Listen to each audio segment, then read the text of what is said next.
What do you reckon?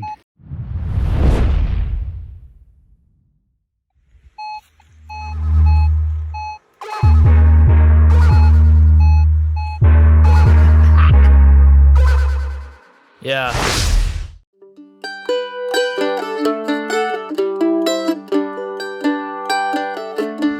G'day folks, this is the Coffee Bush Kid in Central Vic. Of late, I've been a little, if I said mopey, that might be a complete understatement. I've been just going over past glories. Occasionally I've been pulling silvers and coins out and all sorts of other stuff. But I've actually found a new spot today, a piece of bush I haven't been in. And, you know, bit of crockery, bit of glass, another bit of glass. Oh, there's some more in there. A bit more crockery. I believe that's probably a chimney site there. That is definitely a chimney site. And so there's pieces of tin and there's all sorts of stuff. Someone else has been here. There's definite hole digs. They've not filled them in adequately. But can you, if I do it this way, there's just this little bit of a rubbish mound here. And yeah, there's some old crockery, more old crockery, blue and white, glass, everything. Now, in amongst it, hopefully I can find it again.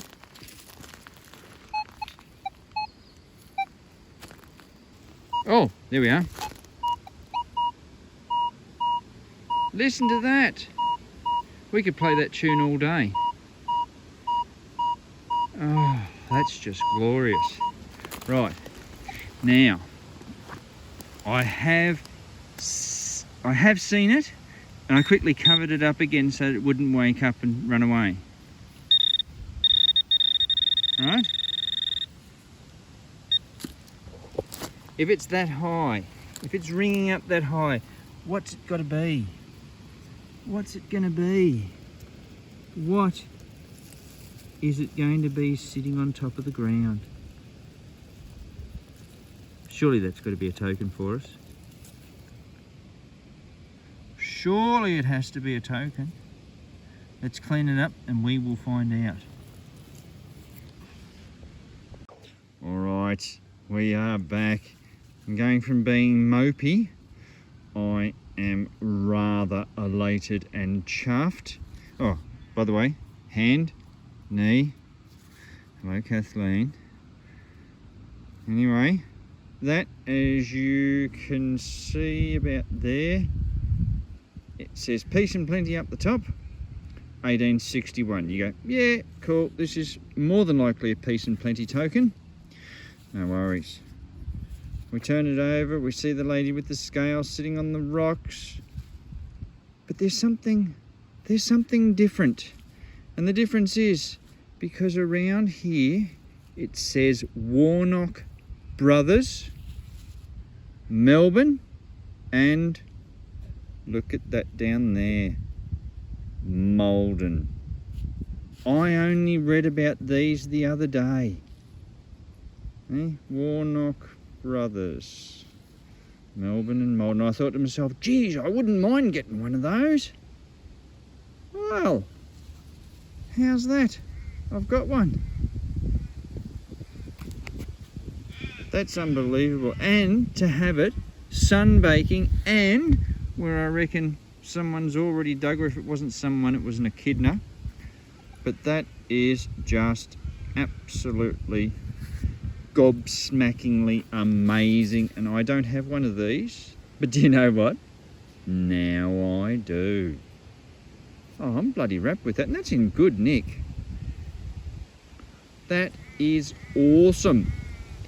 Of course, you wander around a place like this with all the glass and crockery, and you go, you know, I'm not after much. Surely there must be a token, a shilling, maybe even a snake buckle.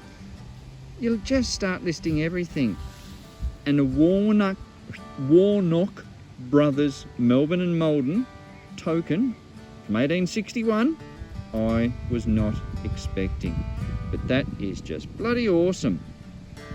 Let's see what else we can find. Shall we? Oh, what's that? What's that? What's that? Oh, it's a bloody rove. Yeah, a rove. Poop. Don't they give just the best signals? Right, there's where we got the rove. It's just on the nose of my detector. No matter which way we want to go.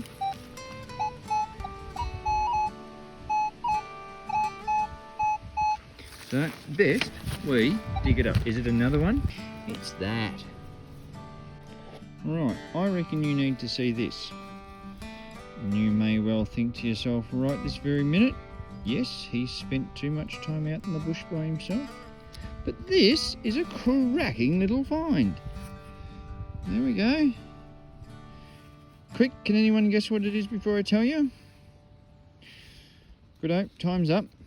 Now, if one of you said that that is the back end of a keg tap, and this is one of the really special high-end jobs, because all these little holes are like a filter. A lot of the older keg taps, they would just had, you know, the taper that would come through, and they would just be open at the back. This is actually closed at the back and has all these little holes, so it stops all the dregs from coming out of the tap.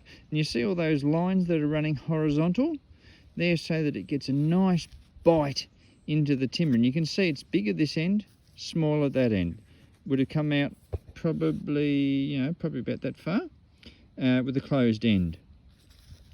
But that's brass or bronze.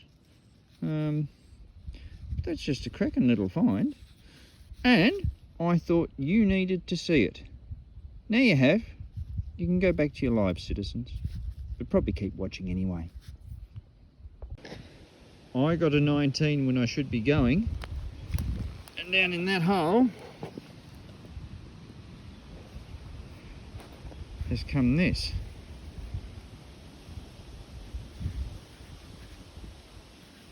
That may well be a little brooch or something like that.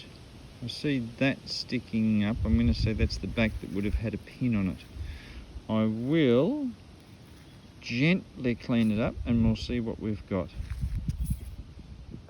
And we are back. That would have had something in the middle of it. Now, just as a by the by, you all know how I have an array of brushes.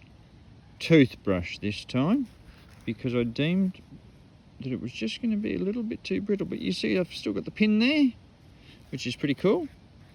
And it's got the look to it that I nearly wouldn't be surprised if that was silver. But I could be wrong, I could be well wrong. But it just has the potential to be. Anyway, that's a little brooch and a very nice little one. You get toey and excited in a new area, which is why I ended up digging. It was a good signal, but that's an old miner's pick, minus the end that had broken off. They're always still a cool find though. Lets you know where you are. This time I'm not going to bloody walk away from it, and I will share it with you. Look at those numbers.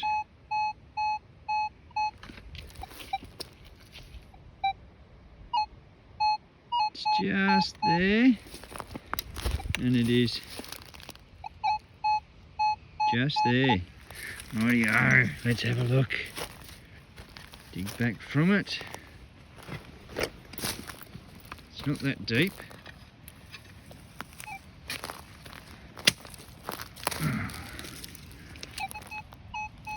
And it's in there. Rightio. Oh, it doesn't get much better than that.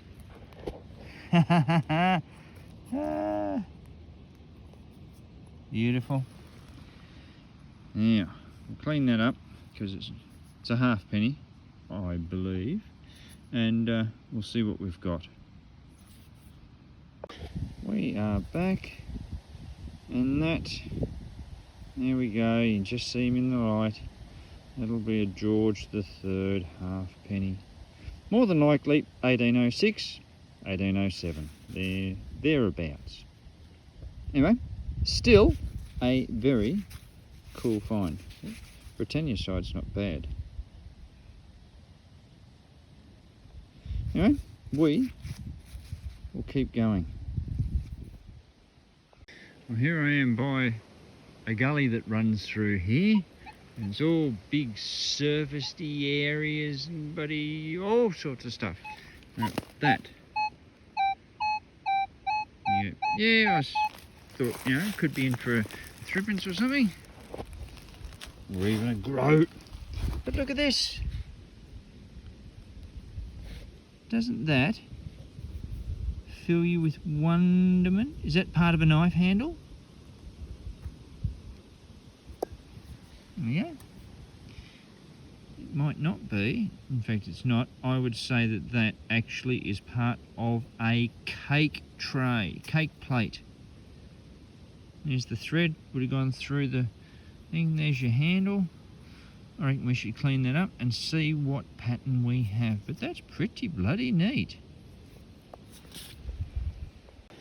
And we're back. You can see the floral work, motif, whatever you want to call it. Very, very heavy. Wait, something's broken off the top there. But might have been a ring or something up there, I reckon, for holding. But, that's a beautiful piece of casting. I like that. Nice piece of Victoriana. Geez, they could make some nice stuff. These days it's all in plastic. Can't detect that, but you can detect this. Alrighty, oof, guesses up. We got 27 in amongst all that. 30, I've seen those. What do we reckon it's going to be?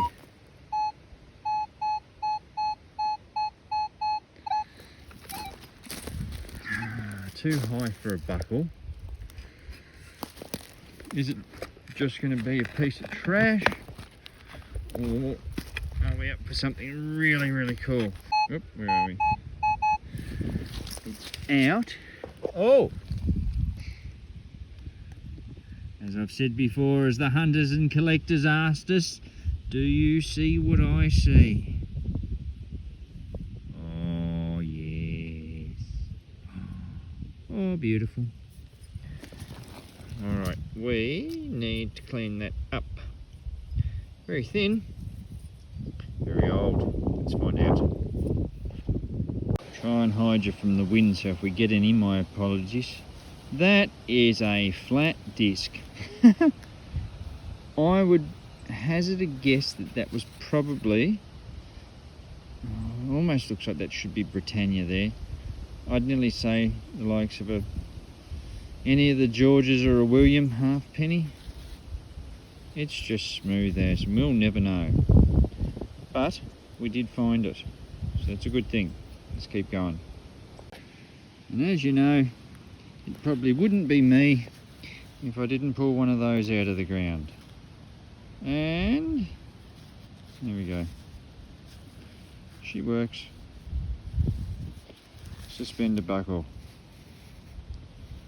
Gee, they're a cool thing. Let's carry on. Now you might remember that I got a beautiful casting that had a thread on it, and I said, oh, it looks like it's been a handle for a cake dish. Well, see that tin? Yeah, it's got nothing to do with it. I'm just throwing you off the track. Oh, look at that. I didn't see it. The detector found it. That is cast. That is broken. And I reckon if we took that home, that would be the top of the other piece of casting. Isn't that, hang on, let's do it this way. Isn't that beautiful? It's good, thick, decent, chunky. And yeah, I would be pretty much happy enough to lay London to a brick. That's the bloody top of it. That's pretty neat. Well, you can imagine that one's going into the bag to take home to have a little reuniting with the two pieces. That's beautiful. I like that. I'll take it home.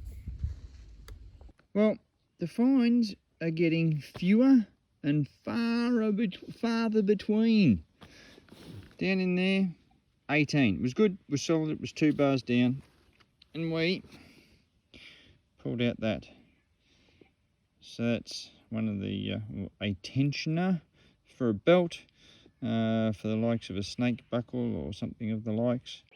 Okay, this is a find that I don't come across that often, but you do come across them. Ugh. There's the knee. Now, you go, oh yeah, Roven rivet. No, it's not, actually. That, you see those slots? That's the dead giveaway. Actually, there we go, we're a bit more in focus. That is actually off a handsaw. So that's one side, it goes on one side of the handle. This goes through the blade and you can just make out that square shank in there. The blade itself will have a square, oh no it won't, sorry, the blade's got a round hole. That square shank goes through the timber and bites into it to stop it from turning. And this is the nut end. And you see that those 2 slots there? In between there is thread on this piece. So that screws up and holds the blade in between the slot in the handle. They're a cool thing. Sometimes you will find them with these that will actually have the saw medallion on it, telling you it's a Diston or a trademark with the kangaroo or whatever bloody other brand there was, superior, warranted, everything like that. But they are a cool little find. Brass, come up really nice. Let's keep going. Welcome back, everyone. My heart has just had a little leap of joy, and you will see why. Oh, yes. What do you reckon? You reckon that's going to be a bloody token?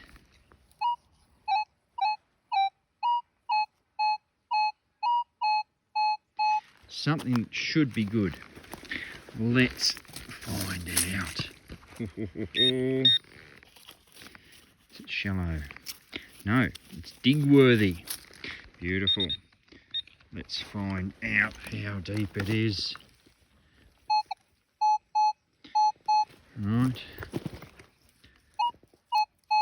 See how I'm just using the nose? So it's something that's in around there. So we will dig out further.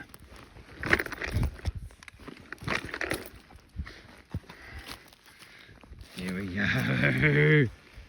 What do we... Oh, can you see... Piss off, Mozzie. Can you see what's in there?